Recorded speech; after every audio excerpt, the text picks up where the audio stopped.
Hey folks, welcome back. We're into the top 20 now. So all those games I talked about before, they're all trash. Now we're getting to the good stuff. No, just kidding. Just kidding. But to get in the top 20, these are really the cream of the crop, the best of the best. I'm not much of a drinker, but we call these top shelf liquor in my house because these are the best games we got, at least in my opinion. So number 20, I mentioned I'm a history teacher. Number 20 is a game called Founding Fathers. And this is probably my favorite history game because of how well it matches the theme with the mechanisms of the game. So this is a game all about the Constitutional Convention in 1787, and there are different cards for each delegate, and you get a couple of delegates to work with. You can either have those delegates vote. You're voting on different articles to be included or not included in the Constitution. And there are factions. There's the Federalists and the Anti-Federalists, the large state and the small state guys. And you're voting for or against different articles to be included. You're also giving speeches. And the object of the game is to become the most influential founding father. The thing that I love the most about this game is that each card is a historic person who was involved at the Constitutional Convention.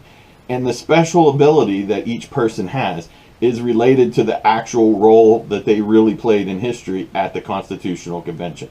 And so, like, the George Washington card is basically like the Trump card. You can play that to end any debate and end the round, like right now. And so it's super cool. You know, there was one guy, I don't remember his name, he was only there at the very end for the last day. And so if you play his card at the right time, you can score points if it's the last turn of the game. Whoever designed this, you know, they just did a super job of marrying the history with the game mechanism. And so when I played it, it reminds me of Mariposas a little bit. I was just so amazed at the creativity and the intelligence of the designers of this game, and how they married that theme with the game. So Founding Fathers, definitely one of my favorites. Number 19 is a game that is super popular with the Boy Scouts when we have our get-togethers, and that's Citadels. And the unique feature in this game is there are a number of different roles. You're essentially playing cards and trying to build up your city.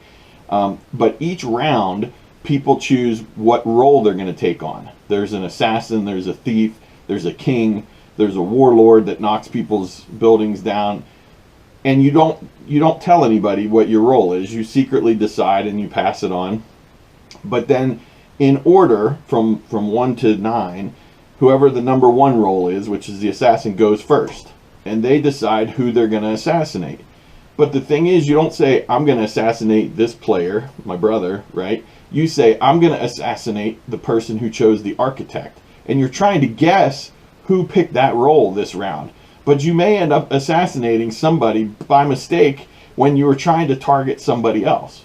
So when you're choosing your roles, you're not only thinking about, you know, what do I want to do this round, but you're thinking about, okay, if I choose this role, am I going to be a target for somebody else? What are they thinking I'm going to choose? Do I choose something because I think they're thinking that I'm thinking this? And that's the best part of the whole game. The game can be a little long, especially if you have a lot of players. But if people are sort of focused and paying attention, you can get through it quickly. But that role selection each round is absolutely the best part of this game, and it's one that we've played a lot. The number 18, the next game on my list, is the original game that really first got us into serious board gaming. And I know my brothers are going to give me a hard time that this is number 18 on my list. But this is 1830, the game of railroads and robber barons. And I think for my brother Brian, this might be the number 1 on his list. They're going to be surprised that it's this low on my list. The reason it's lower on my list is because this game takes about 5 or 6 hours to play. And so we just don't get it to the table very often. Matter of fact, I don't know. I've probably only played this game once or twice in the last 2 or 3 years. It's a stock market game. They call these 18XX because there are a number of railroad games that are similar in mechanism, but they're just different boards in different parts of the country. This is pretty cool because it's mostly the mid-Atlantic, and it's the region in Pennsylvania where we live and where we grew up. But you're building railroads and you're operating these railroads, but at the same time, there's a stock market mechanism. And the stock market's really the best part. You're buying and selling stocks in different companies, and you can try to build up a company, make it really valuable, make it operate, and pay lots of dividends to your investors, or you can sort of build up a company and then sell it down the river, use up all its assets and dump it on somebody else. They think that you're going to try to build this into a very prosperous company, but really what you're trying to do is just make it look good and then suck all the wealth out of it before you dump it on somebody else. That's the best part of the whole game, is if you can kind of screw your partner or your neighbor in business and leave them holding the bag while you take off with all the money. So it's a really great game. One of our favorites, and like I said, the one that really got us into the hobby big time. Next up is probably the oddest selection because it's such a little game, and that is number 17, Sushi Go. And I got to admit that part of the reason that I love Sushi Go might be because I was the PAX Unplugged convention champion for Sushi Go this year. But that was just kind of a luck thing. First tournament I ever entered, and I happened to win it. But Sushi Go is a super quick little party game. You can buy this for like 10 or 12 bucks at Target. And when I first played it, I didn't really like it. I don't eat sushi. It's not a theme that really appeals to me. But the more I played it, it's actually a really cool little card game. As I've mentioned before, card drafting is one of my favorite mechanisms, and this is just pure card drafting. You get dealt a hand of cards, you pick one, pass it to the next person, pick one, pass it to them, and each card scores differently. Some of the cards you're trying to create sets, other ones are for long-term scoring. The pudding, which is a dessert, is a long-term scoring. You're trying to make combos with certain ones. And so it's a really simple, quick, learn it in 5 minutes. You could sit and play a few rounds. Great game. Like I said, it's odd to go from 1830, which is probably the heaviest game that we have, to Sushi Go, which is probably one of the lightest games we have. But I really enjoy that variety and being able to play all those different types of games. Next up is number 16, Trekking the World. And the two other trekking games have already showed up on my list, Trekking Through History and Trekking the National Parks. This is actually my favorite in that trekking series. Trekking the World is more closely related to the National Parks one, kind of like Ticket to Ride, where you're traveling around, you're gathering up different pieces, souvenirs and tokens, and then you're trying to claim, in this case, they're like UNESCO World Heritage Sites. So you're going around the world. You might go to Chichen Itza or Uluru in Australia. Again, really cool geography theme for a geography guy. But you're going to these different sites around the world and visiting them. The cool thing about this, the thing that I like that they changed compared to Trekking the National Parks, in that game you can go to a place and just park there. So I could just, if I want to capture the Yellowstone National Park card, I can just go sit there and then draw cards until I get what I need in order to buy that place. In this game, you're not allowed to do that. The first thing you do on your turn is you have to move. So if I want to capture a place, I have to plan ahead, gather the resources I need in order to visit there, and then go there. And so it adds an extra layer of strategy to the game because you have to think ahead and plan ahead as opposed to just going somewhere and sitting and parking. There are a couple other bonus features in this that give you bonus points for different things, which I like. So it takes Trekking National Park and kind of adds a half a step to it, makes it a little more interesting, a little more to it. And so Trekking the World, great game. Next up is a game, number 15, called Baron Park. And I played this game for the first time in Columbus, Ohio at the Origins Game Festival. My brother and I pulled it out. I had heard it was a really good game, and I thought, well, I want to give it a shot. And I was blown away. As soon as I came home, I ordered it, and it shot up. At one time, this was in my top 5 or 10 games, but it's kind of gone down a little bit since then. But the thing I love about this game is it's pretty simple to get into.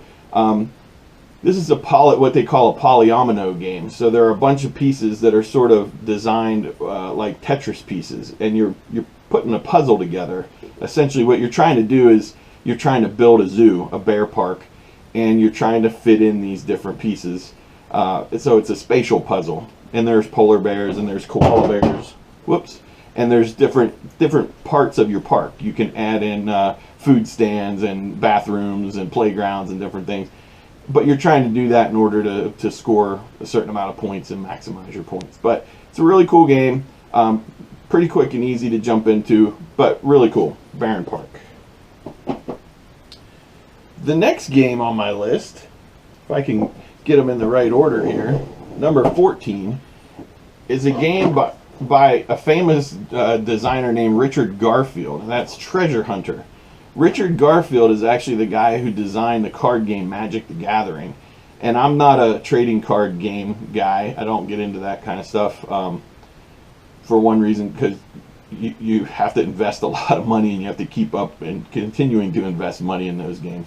But anyway, Richard Garfield designed that, and that's probably the most popular trading card game in the world.